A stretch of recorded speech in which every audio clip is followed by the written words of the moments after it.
Balance Doctor. Thank you so much for tuning in to this episode of The Kim Jacobs Show. Be sure to subscribe to The Kim Jacobs Show right on YouTube. Turn on your notification bell to all so you never miss a beat. And guess what?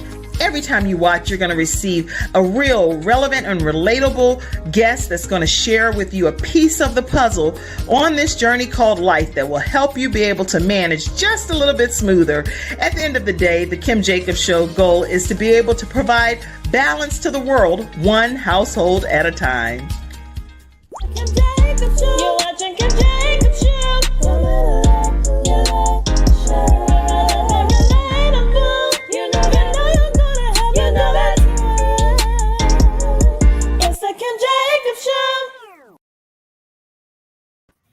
Hello, everyone, and welcome to this episode of the Kim Jacobs Show. How are you all today over there?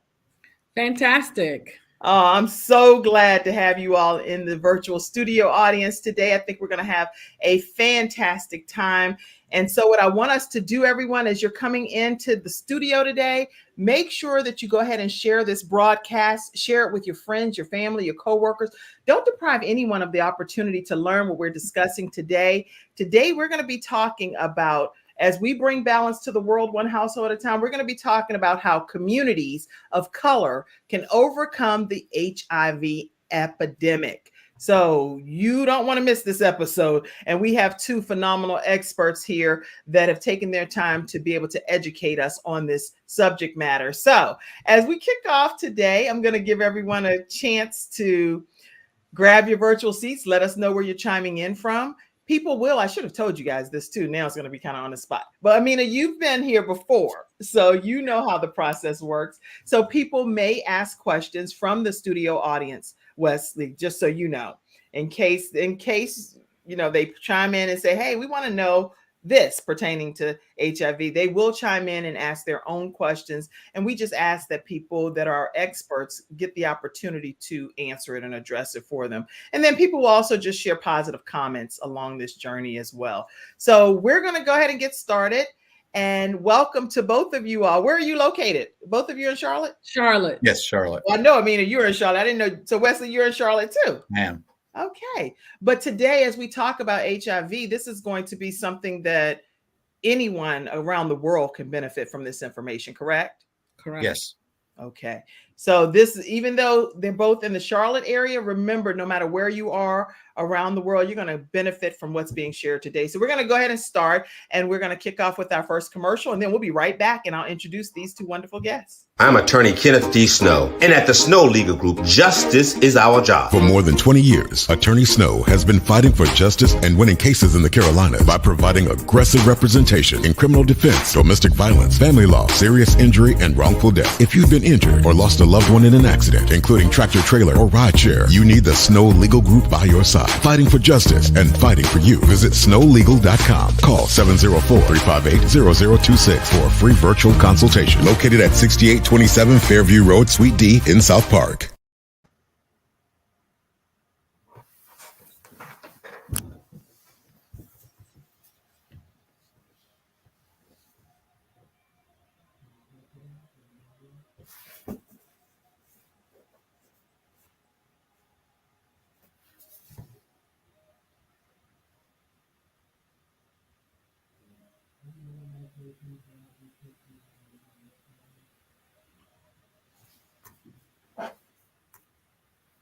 Froze there, but it's okay. We're going to keep right on moving. Can you all hear me? Yes. Okay, because I was hearing saying something was happening with my camera, which, you know what, at this end of the day, what I've learned with this whole virtual talk show world is that things happen with CNN and all kinds of different platforms. So trust me when I say it does not frazz me out at all. I feel like that's just a way of how the enemy sometimes, and people be like, who's the enemy? The enemy that I consider the enemy to try to get you off course, because this is such important information that has to be shared. So what we're going to do is go ahead and I'm going to introduce our guests today. Our guests will start off with J. Wesley Thompson. And lots of different titles here, but I want to let you know that he has practiced medicine for more than 35 years and has opened Amity Medical Group in Charlotte, North Carolina, with 3 locations. and he provides his care to HIV/AIDS population and the LGBTQ community of Mecklenburg County and surrounding counties. He currently provides care to more than 1,000 HIV patients, 400 trans patients, and more than 600 PrEP patients. He's board certified physician assistant and the first physician assistant to be certified as an HIV specialist in the state of North Carolina, and one of the first in the entire United States. He has co-investigated over 60. That's a lot of clinical trials, y'all. 60 clinical trials for new medications to treat HIV. And he is currently involved in research for vulnerable populations for PrEP. He served in North Carolina AIDS Action Network and as a board of directors member. He's also on the board of directors for Carolina's Care, ASO, and served as the board of directors for Regional AIDS Interfaith Network, RAIN. Welcome. Thank you. Well, Glad to be here. I'm so glad to have you here. There's so much more to his journey and his story. I'm just like condensing it, consolidating it. And Amina Abubarka, she is the owner of Avant Pharmacy, clinical pharmacist certified in HIV care, partners with many medical providers in the communities that we serve throughout the Charlotte and surrounding area. Now, she's been a guest here before and did a phenomenal job, but both of them together, whoosh, mind blown, okay? So I would like to welcome both of you to the Kim Jacobs Show, and I really appreciate you being here. So Amina or Wesley, whichever, tell me, how did you all connect? Because I know you connect with providers, but how did this connection happen? Sure. So as a pharmacist in the community, I was taking care of a lot of patients, and I had a growing population of HIV patients that always told me they loved their provider. And they would tell me all these stories about why they loved their provider, how personable, non-judgmental, and just didn't care how they got HIV, but he was just there to take care of them for the journey. And so I reached out to him because I was like, why? All these patients love you. So I need to find, the patients who aren't happy, they need to go see Wesley. And so we connected. And since then, we've partnered in where my pharmacists have grown to where 2 are in his locations as well. So we have 3 locations and 2 are serving the population within Amity Medical Group. Awesome. And so your story, how sometimes stories don't that's not how I saw it. I mean, well, Wesley, I thought this is how it happened. So did you have a slightly varying way that you all met, or is it pretty similar? Yeah, it's pretty similar. I have to give Amina credit that she really inspired me to take my dream and make it a reality. I was thinking along one line, and she pushed me to consider, think bigger, Wesley, and you can do it. And she has been a wonderful partner, and she continues to push me to be the best I can be. So I really appreciate it.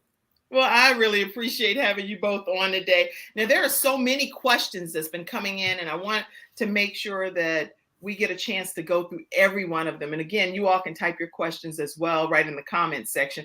But why do you feel, and I'll just say the question, and you can, whichever one of you would like to answer it. I'm assuming, Amina, if I'm not mistaken, Wesley's going to be taking the lead on a lot of these today, correct? Correct. Okay. And the reason is because this is what you're the medical provider that works with these particular patients. And he's done research. He's very involved globally. So I think getting his perspective is very crucial. Excellent. Thank you so much for sharing it here today. So why is HIV hitting communities of color more than other communities? Kim, that's a great question. And it's not just HIV. Of course, that's my specialty. It's not just HIV that's hitting our communities of color so hard. It is so many other things: diabetes, hypertension, obesity, so many things. And it's because of lack of access to healthcare. There is a disparity between who gets to get healthcare and who doesn't. Unfortunately, we don't have a national healthcare system that would solve part of that problem. But there's also some deeper issues. We in the medical community made some very severe mistakes in the past doing research that really brought a general distrust among the communities of color.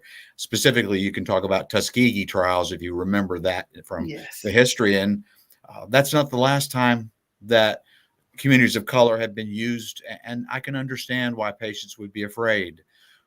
And of course, there's always the rumor mill that runs, whether it's a conspiracy about COVID, which has nothing to do with communities of color, but the conspiracy that HIV was created to, get rid of communities of color. There are all kinds of things like that we've had to dispel. And certainly in the rural areas and sometimes in the inner city, those rumors and conspiracies persist.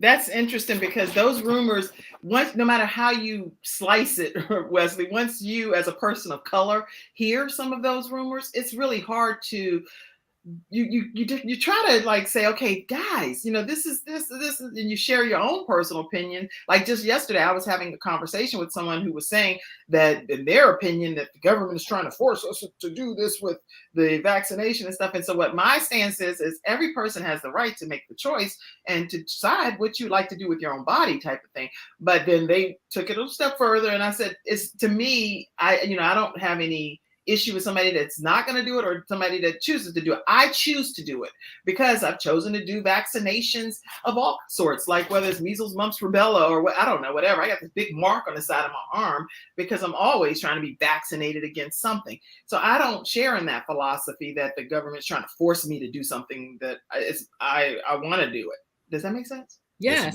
And if I may add, Kim, from people that I know, the reason why they don't want to get tested and it's really shame. So it's like because HIV still has a stigma. And so they are, the people of color that I've talked to, it's like, I would rather not know because we live in like a small community because it's very communal and then everyone is going to know. And that shame really is what prevents people from getting access as well. I think that's an excellent point. Unfortunately, the stigma that Amina is talking about is twofold. There's the external stigma that people still believe that if you pick up HIV, you must have done something wrong, or there is some unconditionally loving God that is punishing you with a virus, which makes no sense to me. There's also that internal stigma, like how could, so the self-shame inside, and it comes from, so often we hear it from our pulpits, from our houses of worship telling us this. And that, again, like you've said about once a rumor starts, once you hear it from the pulpit, it's hard to get out of your heart. I agree. I agree with you so much. And once it's there, it doesn't matter how much it's kind of combated or rebutted or whatever. The point is, it's very challenging to continue on. So yeah, I'm going to leave that whole theory alone for a minute. But I do agree with you, Amina, because I can say personally, let me just say this personally. I know it's slightly getting off, but there are times when I go somewhere and I'm thinking, okay, this is my private business. I'm here at this professional establishment. And then I realize that the person that's talking to me, they'll say, oh yeah, I saw you on the billboard, or I'm like, what? Once I noticed, because I'll do my own research and say, so, hey, what church do you go to? Where do you worship? I'll just ask a few, verifying questions, right? And then as they start to talk and I realize, these people know me and they know me personally. It's not like they just know of me. They know some kind of way. They've either heard me speak or something. So you're right when you say that does change everything. For me, being a mom of 5, though, I have had HIV tests done. I thought it was standard that all people get HIV tests if they carry children, but is that not standard? It's supposed to be standard of care that everyone get tested. Okay, because I got tested every single time with every child. I'm telling my personal business here. Yes. So y'all, Lord have mercy. Okay, the point is, let me go on back to these questions instead of turning this. Wesley, like, Kim, stay focused. All right, is there a difference between how men, women, and non-binary respond to HIV and the medications? That was a question. It's another great question, and yes, we research has shown that the female body responds to HIV medications differently than the male body does. And when we speak about non-binary, we talk about possibly somebody that's transgender. So they're either transitioning to the gender that they feel that they are inside, or that they are inside rather, or sometimes they're neither male nor female. They choose something in between. So they may be on hormones to feminize or hormones to masculinize them. And those do impact how your body responds to HIV medications. We know that women's the measurements of the white blood cells called CD4s they come up at a different level or a different rate than men. Women go undetectable a little bit slower than men do. So all of these do play a role in understanding how to tailor the care personally for your patient. That's good. That's very enlightening. Okay, listen, I see some of your comments coming in the studio audience as well. I see you said someone that good morning and looking forward to a great show. Thank you so much for being in the studio audience. Carol says, great job to both of our guests today. So thank you all and for being here and answering the questions from the community and from patients and people just around the world here. Is there a difference in how different races deal with HIV? Well, I can speak, again, I'm speaking as a white male, but I feel privileged that my patients don't really see me as a white male. They just see me as Wesley, the HIV provider. And, no greater honor can be bestowed than people. They see me for what I do. That's good. So I would say, I'm gonna give you a commercial break. Okay, because I wanted to. The way I wanted to go with that was there's both an emotional and a physical way to respond to that. Well, when we come back from this commercial break, I'm going to give you a chance to respond both ways, or you can pick and choose which way works best for you right after this commercial break. We'll be right back. It's not just another day. It's a brand new day, full of all the fun, love, and laughter you and your family create. Silver Shield Security understands feeling at home means feeling safe and happy. No credit checks, no contracts. We offer payment arrangements, and we'll even give you a free door camera. Find out how we can brighten your day even more at silvershield-security.com. Silver Shield Security. All right. So from tell us whichever perspective you want to take the question from. I'll take it. First, physically, yes, there are, we are uniquely made, and most of us are a blend of something. So in one aspect, we know that, for example, blacks have more delicate kidneys. That's just the way God made blacks. Right. And so the more black you are, the more likely you are that we need to watch your kidneys carefully. Mixed race, we still watch carefully, and then. For white people, they don't have as much kidney problems, but they have other problems of their own. So each race, we have more, glaucoma and the Jewish population living outside of Israel. We have more stomach cancer if you're of Japanese or Filipino descent. So I could go on and on about how we have to really physically pay attention to what the race is, but also emotionally. For a long time, and again, I hesitate to use the word, but I try to always remember the white privilege I've been granted just by the color of my skin. And that what I see in black patients is not that you're diagnosing me, but that you hear me and you see me. And it goes so much deeper than just, oh, you have diabetes. Oh, here's your HIV numbers. You're doing great. See you in 3 months. And there's a little bit of difference there that's required. Interesting. The provider doesn't have to be of color, but the provider has to really be able to hear and see that person of color in front of them. That's good. That's good.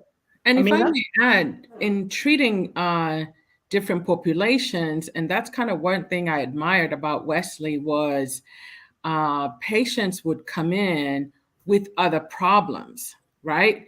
Maybe drugs, alcohol, and he made sure there was no judgment on those things. And he said, all I want to do is to get your viral load down so you can live longer. And suddenly people feel heard and seen. So Yes. just tailoring to the different needs goes beyond just the different communities as a label. But then if you look at how these different communities, from the Hispanic populations to African American to others, they already have predisposed challenges. Right. That's I good. think that's a great point. I mean, and it brings Yes. up that we had a very important study done by the Southern Medical Journal. It's a little bit older now. It was done in 2010, and it talked about this very thing, that they interviewed 8,800 HIV positive Southerners, and of those, 62% were on something when they picked up HIV. You know, either they were smoking something, snorting something, drinking something, Okay. shooting something. 32% had a mental health diagnosis, and 23% had both. And if you can't embrace that, these are part of the ongoing things that people deal with, and then you add HIV on top of that because, well, I was in a low point, or I Right. made a mistake, or maybe you didn't make a mistake. Maybe you just trusted somebody with your love. And this continues to go on with the treatment of HIV. You have to look at this in a non-judgmental way. And so many people feel judged. And I'm sorry, we all, have abused something. I promise you, I've never, ever been drunk, but I have been overserved. I don't abuse the chocolate chip cookie and my warm chocolate chip baked cookie. And how about the cell phone? So there we, I know I'm downplaying it, but Right. seriously, I can get a lot of chocolate chip cookies. Now that the communities of color are making up the majority of new HIV cases, especially young people, that's especially when we think we're immortal and nothing can, we're bulletproof, we're never going to die, we're never going to grow old. And so it's okay if I, try this and that and the other. And that's really those mistakes that can lead to a lifetime of living with a diagnosis. And Wes, the statistics of the younger populations are growing. Yes, that is the population that is growing. Older population is actually now in decline. And not from death either. The number of people living with HIV, I am honored to tell you we've got more than a dozen over 80 in this clinic, and several dozen in their 70s. Interesting. So as we have this discussion, it's important for whoever is listening, look at the young folks. These are the individuals who feel invincible. Right. And they are the ones who are not getting this information.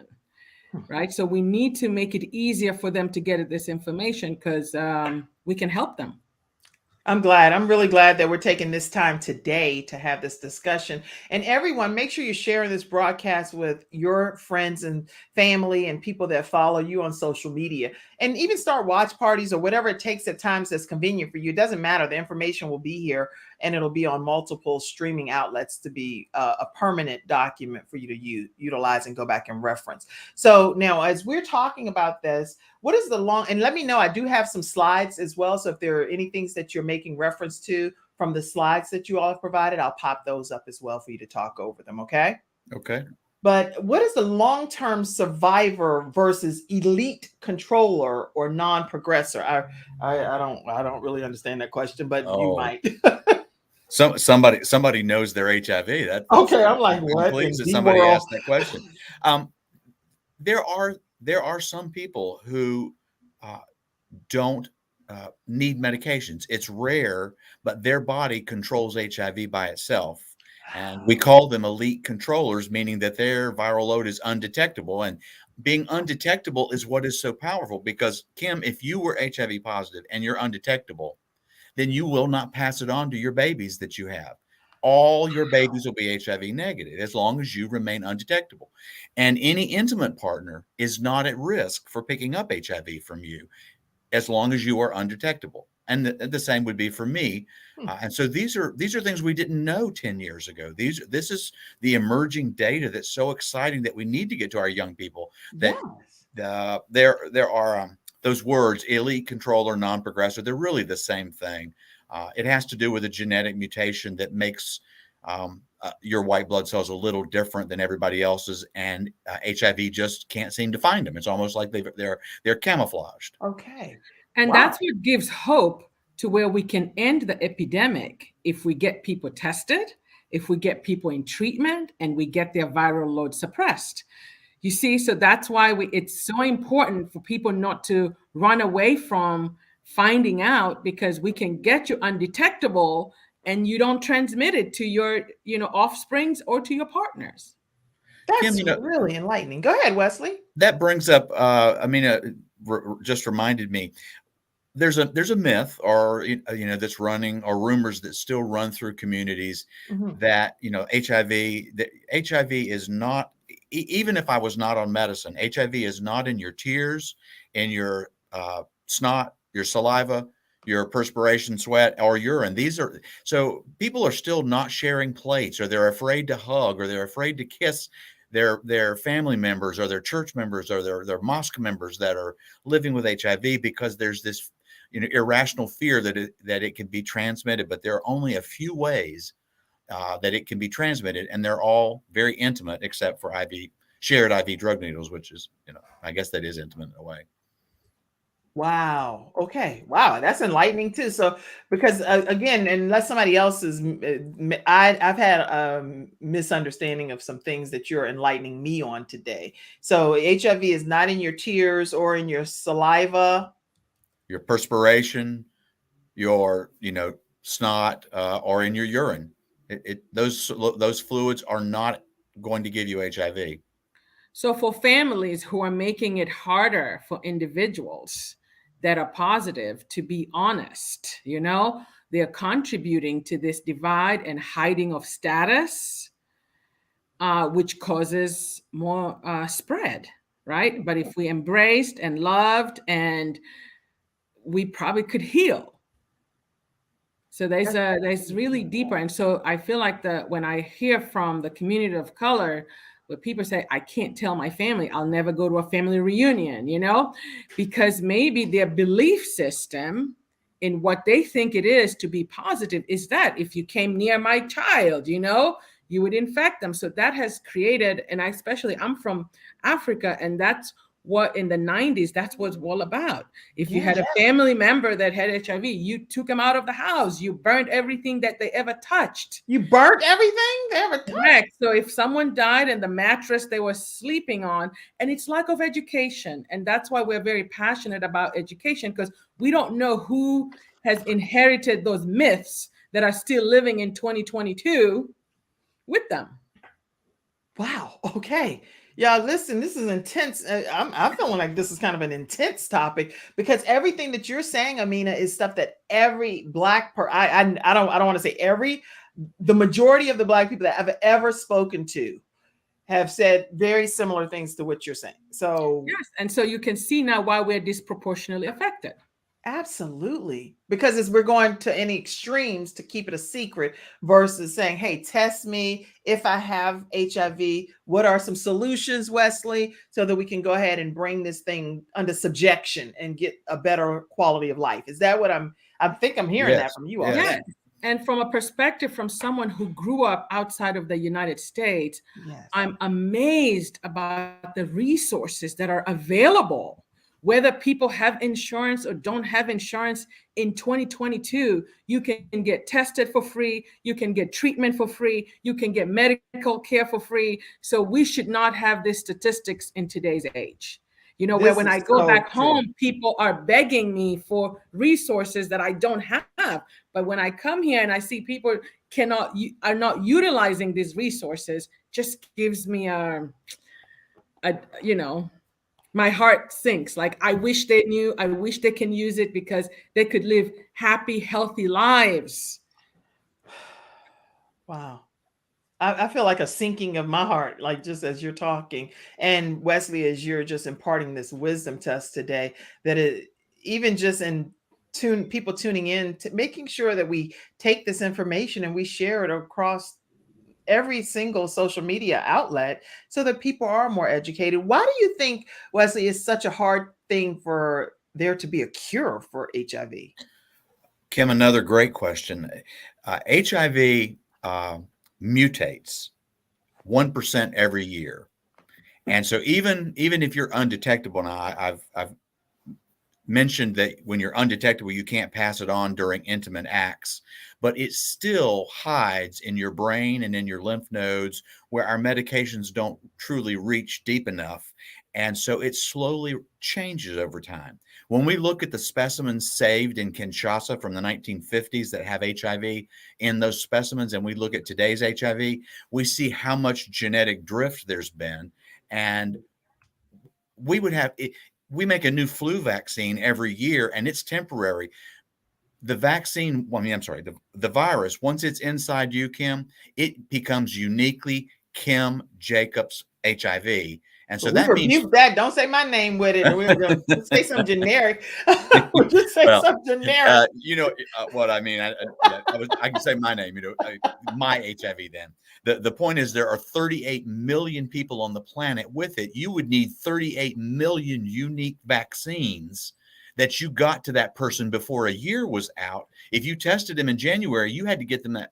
And this is for people who are undetectable. So the virus is so clever in how it mutates. That's why in the early years, our medications were not as effective as they are now. And people would develop resistance because the virus it replicates faster than you can imagine.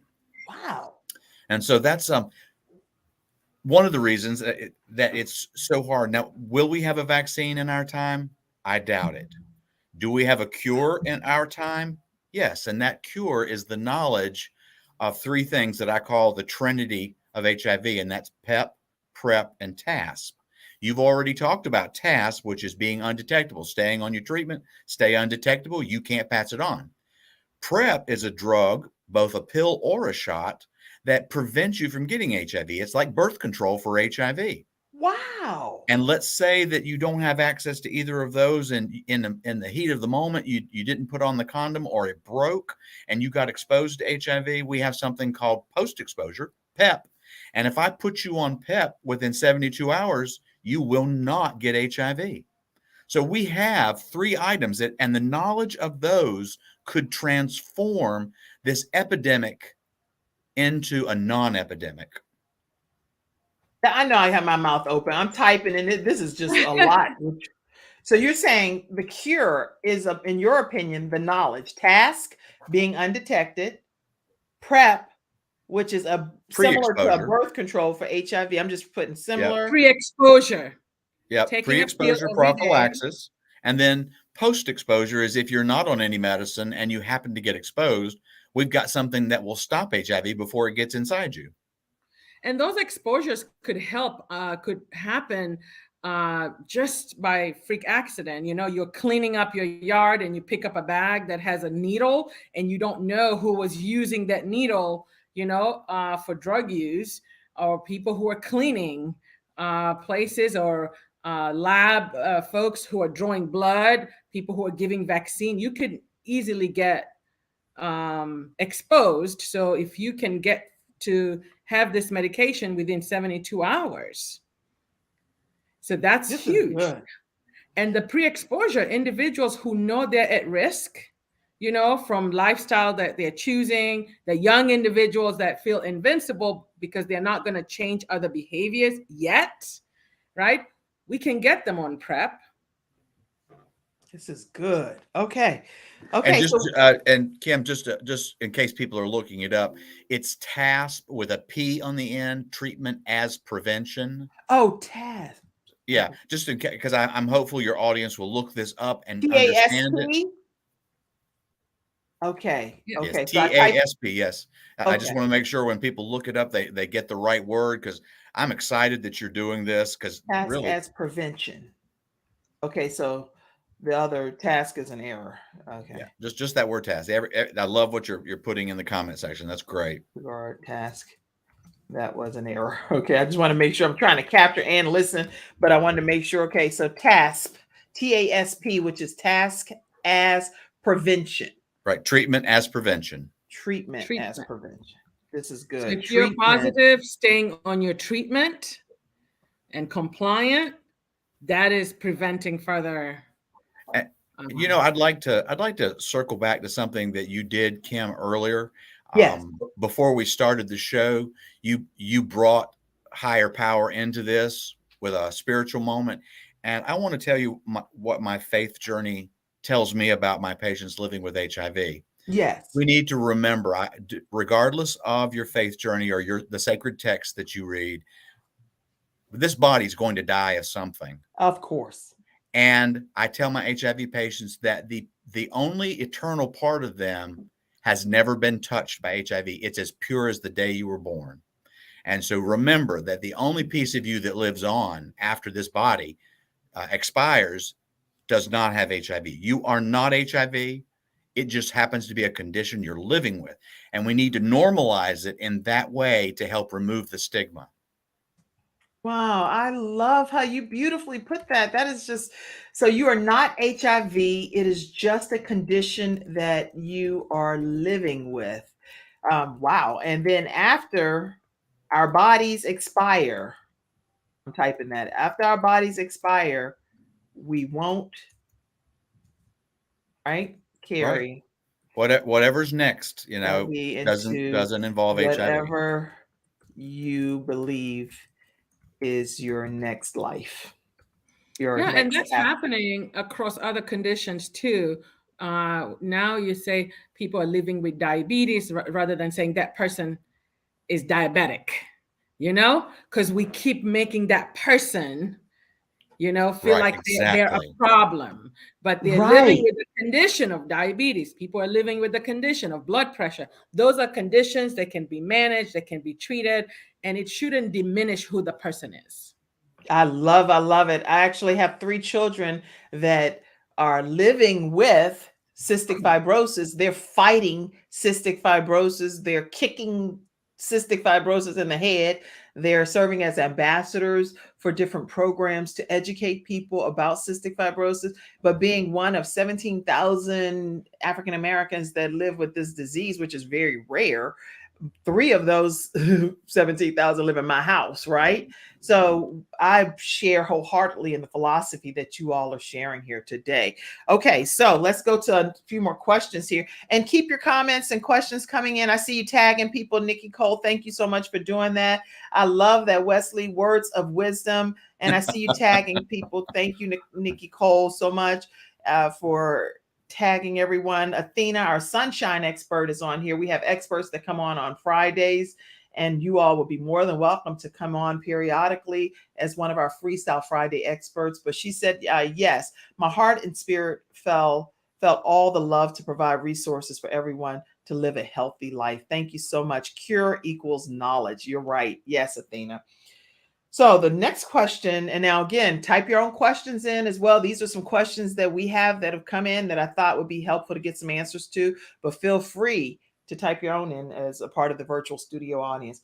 So what about the woman recently treated with a stem cell transplant? Yeah, this is a good question. The woman that because we all heard about that she was treated with stem cell transplant, who is in remission, which some consider that, Wesley, to be a cure.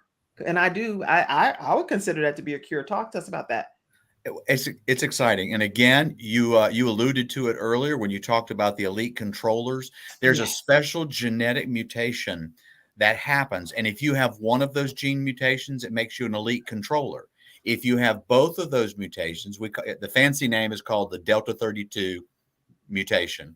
And if you've got it on both genes, one from mama, one from papa, then you're essentially immune to HIV.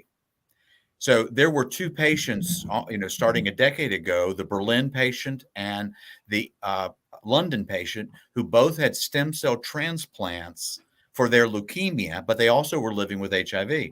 So their doctors found a donor who had the double Delta 32 mutation, gave them those stem cells, and it not only cured their leukemia, but it wiped out their HIV. Yes. And so this is the first time it's happened to a woman. And that's exciting. Yes. Because, again, now it costs millions of dollars. It's a terribly, 9 out of 10 people die from this procedure. So it's not one that we take on lightly. It is more a proof of concept that, yes, here's one more tool, but it's not realistic to treat the 1.3 million Americans living with HIV. And you would have to find a stem cell donor. And unfortunately, the stem cell registry and the bone marrow registry, they're woefully, the number of people of color that actually have volunteered to be donors.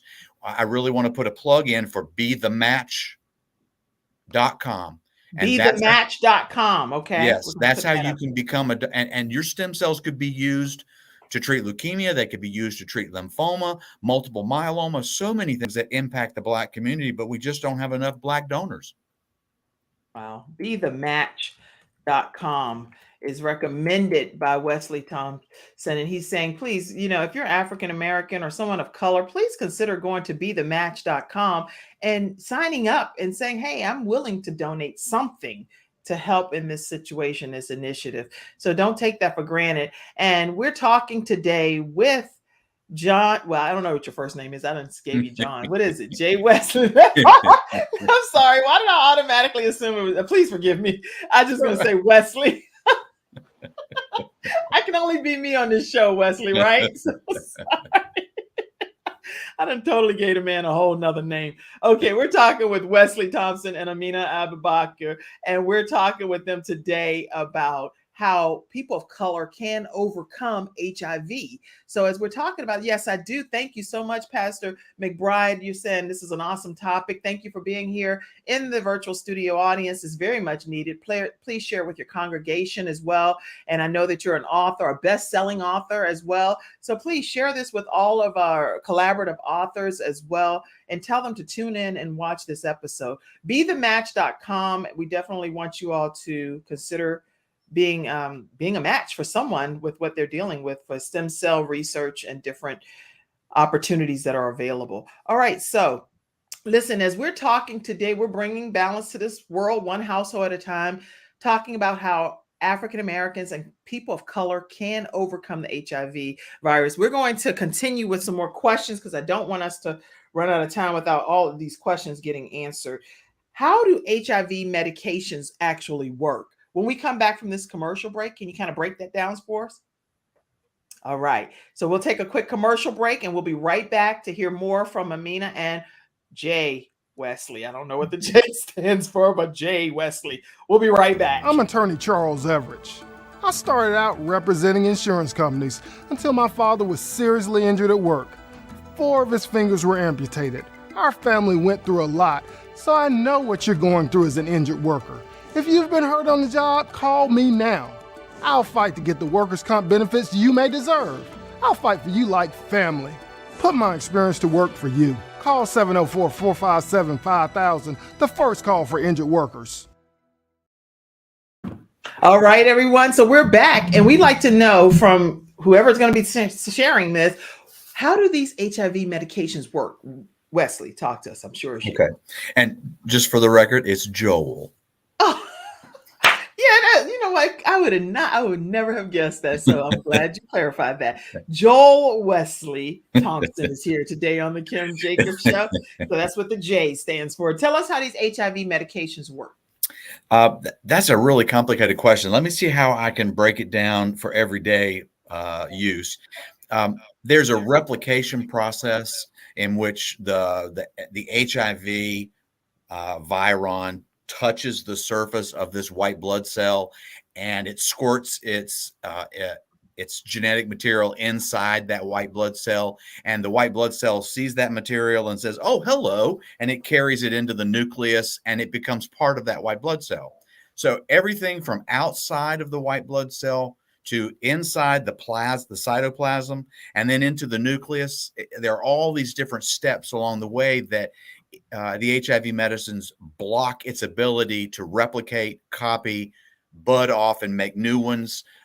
So it's, I don't know how to say it easier than that. That's really, what? I found an image, because this is very complicated according to what I'm seeing here on this image. So I am going to see if I can pull this in as well. All right, and go here for a second, and I'll see if I can grab it and pull it in, because it's good to have a visual. Go ahead, Amina. While you're pulling that up, in simplicity, it just prevents the virus from winning. You know, the virus needs to take a hostage of a cell in order for it to live. The virus has no life until it gets to that cell. So any step of the way that you can prevent it access That's a great. That's good. It's a great statement about HIV because yes, and it would take me a good hour to explain all that's right there on that slide, Kim. Yeah, this right here, you can go visit study.com. I'll put the link in here because there is this is very complex. But And that is that's just one of the many classes. We now have 6 different classes of medicines, and this is just the reverse transcriptase inhibitors. So that's just one class of 7 that we use against them. But the thing about the HIV virus and the thing about how it only lives 7 hours in your bloodstream. If it can't find the CD4 white blood cell to latch onto, it dies.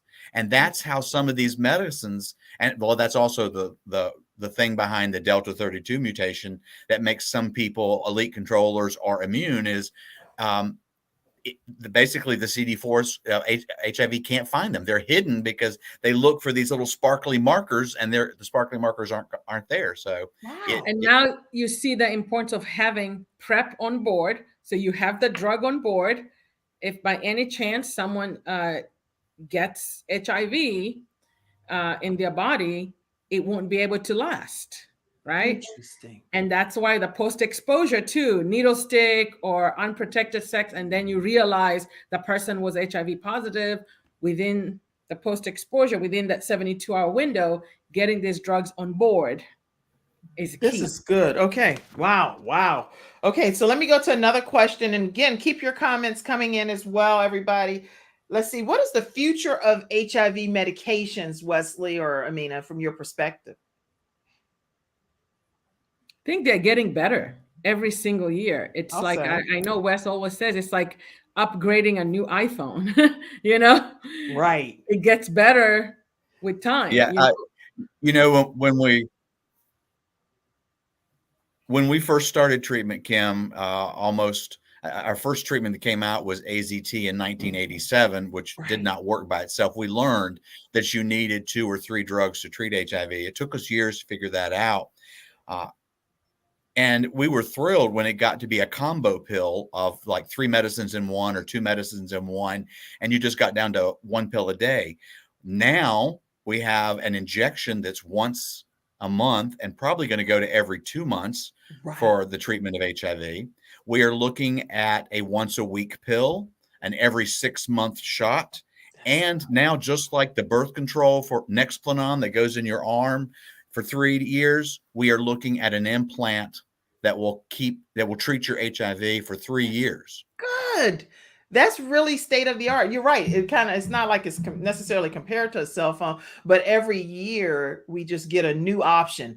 iPhone 13 and 12 and iMac or whatever, all of this stuff. It's like, it's so better lenses, better, better photography. You can be in motion and have a clear picture. That's a good how illustration. I look at it. Yeah, I like that illustration. It's a good analogy. It is. It really is. So this has given me, as far as just hearing you today, it's inspiring and it's giving me hope to know that before, like when we would see, is it Magic Johnson or something, come out and say, hey, he said it to the whole world. So I'm saying it, that he was HIV positive, right? So when you're HIV positive, are you always HIV positive, or does it go?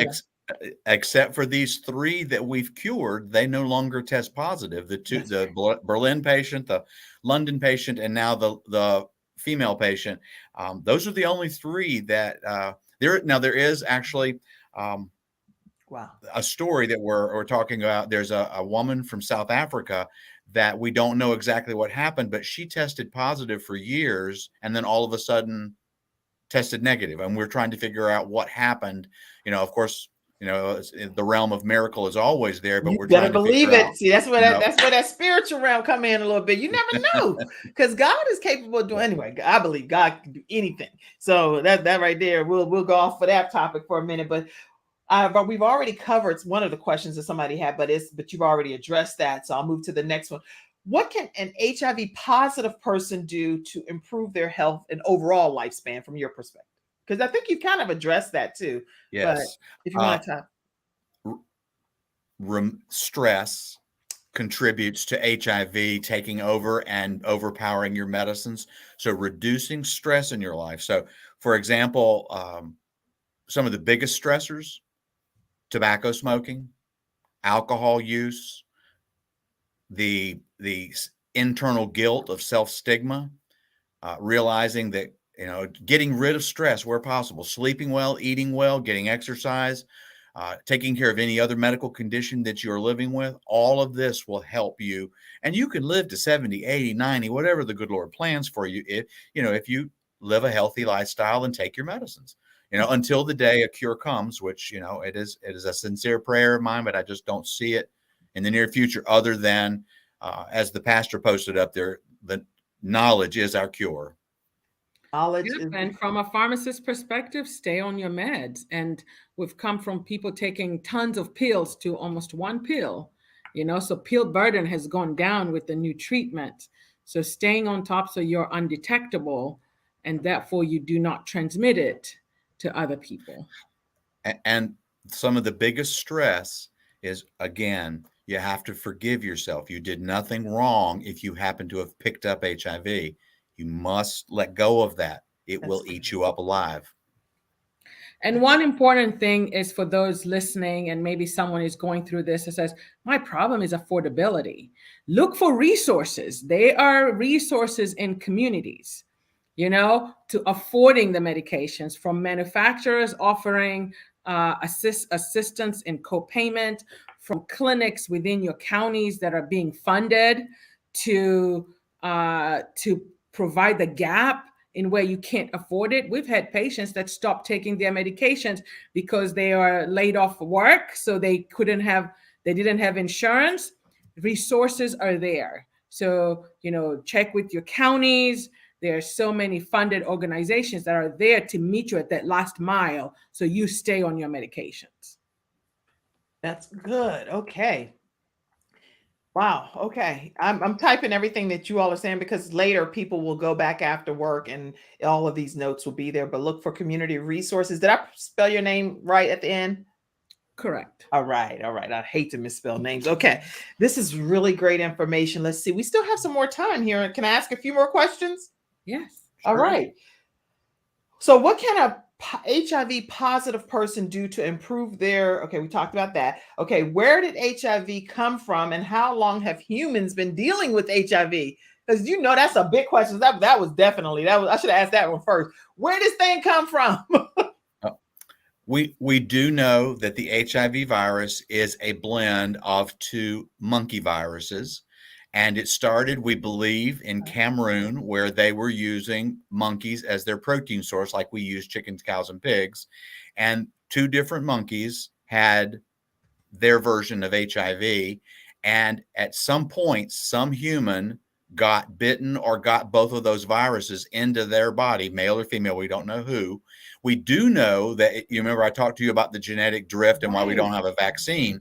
Well, when we look at today's HIV compared to the 1950 HIV that we have stored in Kinshasa, and we would have had further back than that, but there was a horrible flood in the hospital and all the rest of the samples got destroyed from 1949 and down.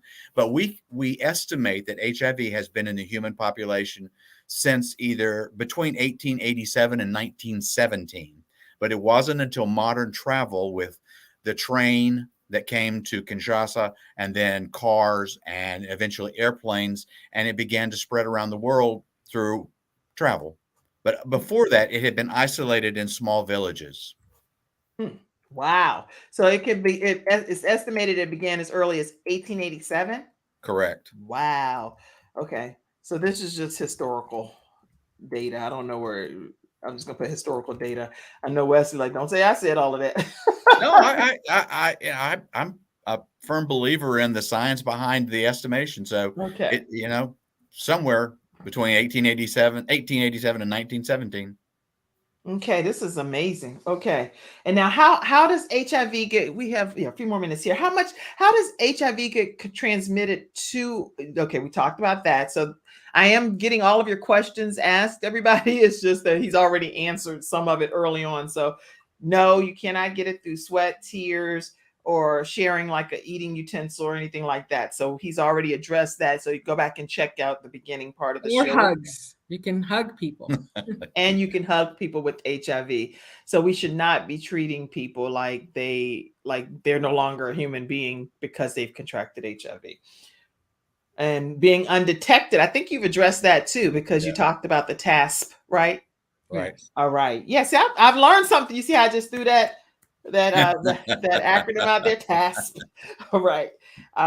So I want to have a baby. This is a great question. I want to have a baby. Will my baby be HIV positive if I am HIV positive? No. As long as you are on your medicines and you're undetectable, the baby will be HIV negative. Wow, oh my gosh. Okay, that's a really great I have the great pleasure of many of my female patients have given birth over the last 35 years I've done this, and not one has been HIV positive. Oh my gosh, that's so impressive and promising. Jay Wesley, you have a gift from God. You need to continue to just do what you're doing and help change lives. Amina, thank you for connecting us with this wonderful source of inspiration, because you see, Joel, you could be like a preaching HIV. You don't know what God have in store for you, Joel Wesley. You see, Joel's out there already, but there's not no Joel Wesley. Oh, I'm gonna leave you alone, okay? You had no clue you would laugh on an HIV show, huh? Today, but what can I do to help my immune system if I am HIV positive? You touched on that, and that's reducing stress. That's the most important thing. And then what Amina says: stay on your meds and reduce your stress. And Eat well. You've got this. Okay, that's good. Now, this is probably like a real powerful last question, and then I'm going to go to a commercial break and come back and let you all have closing comments. If I have HIV, will I one day have AIDS? That's a question.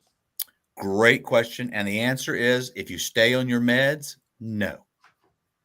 You will never have to see the word AIDS as part of your life if you take your medicines. You can die. I have many of my patients that die of old age living with HIV, never seeing AIDS. Wow. And have HIV, it doesn't mean that you will get AIDS. I did not Because when know you that. don't take your medications, those white blood cells that he was talking about go lower. And when you get down to a lower number, that's when you have that diagnosis. Because now you have your immune system is way down. Wow. I think that's a big rumor that, if you got HIV, you're going to have AIDS one day. And that's a rumor we need to dispel over and over again on a daily basis. Okay. Yeah. Wow. Is right. You all, I mean, these comments, you all are just, this is so needed. I see all of your comments coming in, and I am so impressed with every single answer. That is, Princess Diana was one of the first to hug a patient publicly that had That's HIV. true. This is amazing information, Pastor McBride said. So yes, this has been absolutely incredible. Listen, everybody, we're going to take our last commercial break, and I do want to hear a closing comment from you all. And I am going to pop this up for 1 second so that if anybody wants to screenshot this information, it's some powerful information that they've shared and put together a bullet point for you all. 7 out of 10 cases of new HIV cases are African Americans. 82% of the 2019 diagnoses were MSM. It's a lot of stats here. 159 out of 269 cases, HIV cases, were between the ages of 20 to 34. So these stats, screenshot them for your records, both of these, and make sure that you have them. 59% in 2015 were women living with HIV in the United States. They were African American. So make sure you all screenshot those. Thank you for providing those today as well, you all. I want to make sure I didn't leave anything out. And let me go to a quick commercial break, and then we're going to close out here. Okay.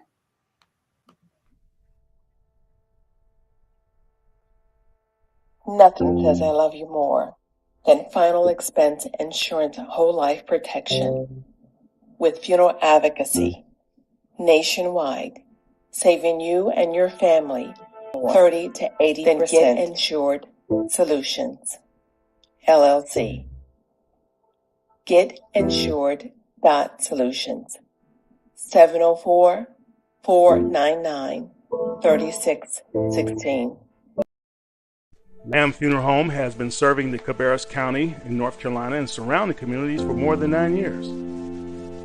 Our staff of funeral directors are dedicated to providing the very highest quality of service and continue to be well respected throughout the communities we serve. Our professionals are caring, experienced professionals who understand that each family is unique and has personal requests and traditions.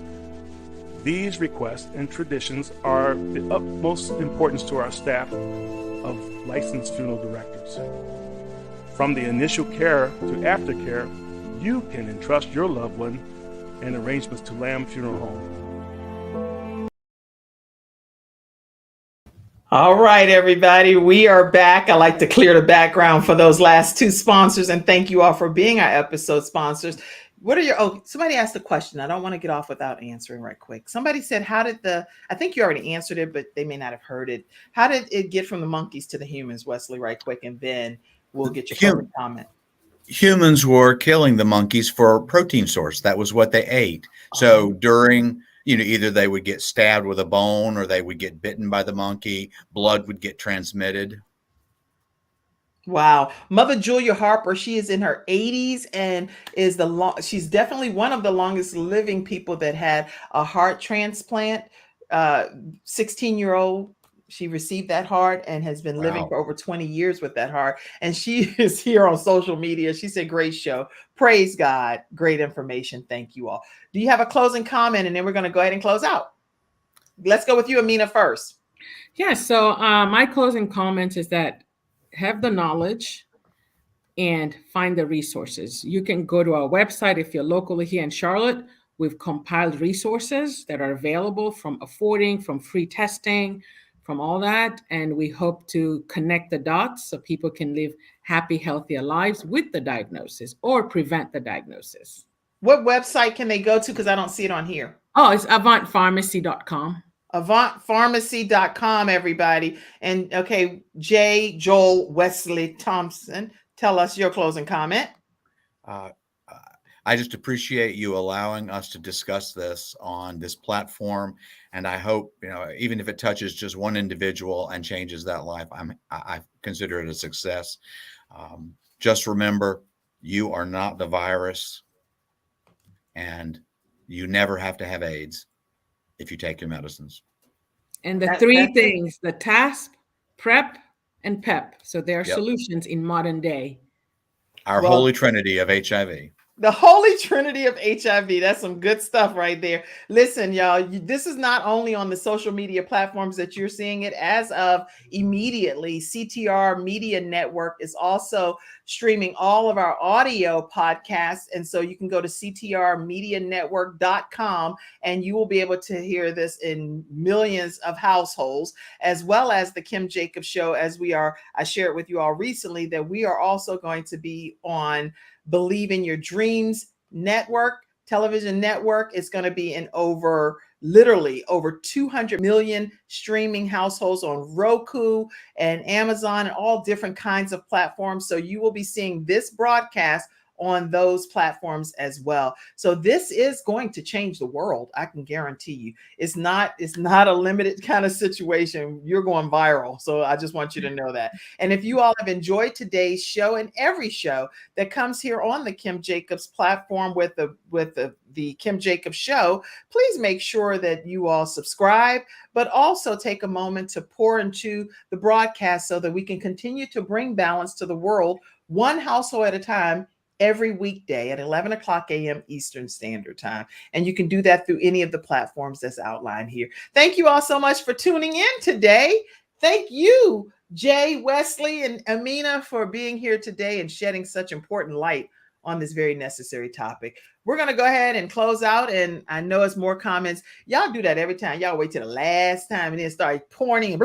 Thanks, Kim, and your two presenters. This is great information I'll share. Thank you so much for this amazing platform. And I just want to say thank you all for being a wonderful virtual studio audience. If you stay backstage, I'll talk to you guys in a second. And if not, then have a fantastic day. Everybody, talk to you tomorrow. We'll see you at 11 o'clock a.m. Eastern Standard Time right here on the Kim Jacobs Show. Bye-bye.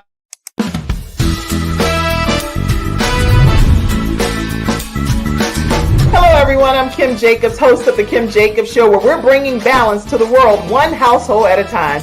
Listen, we go live every weekday, Monday through Friday at 11 o'clock a.m. Eastern Standard Time. I bring guests on that talk about their backstories, things that they've had to overcome to become who they are today. Many of them are balancing and juggling life, and they've become experts in different fields. So they're sharing tips with you to make your life just a little bit easier. Many times as a guest in the studio audience, you'll get a chance to walk away with a missing piece of the puzzle that might be missing in your life. Let's go on this journey together, and I look forward to seeing you Monday through Friday at 11 o'clock a.m. Eastern Standard Time, right here on The Kim Jacobs Show.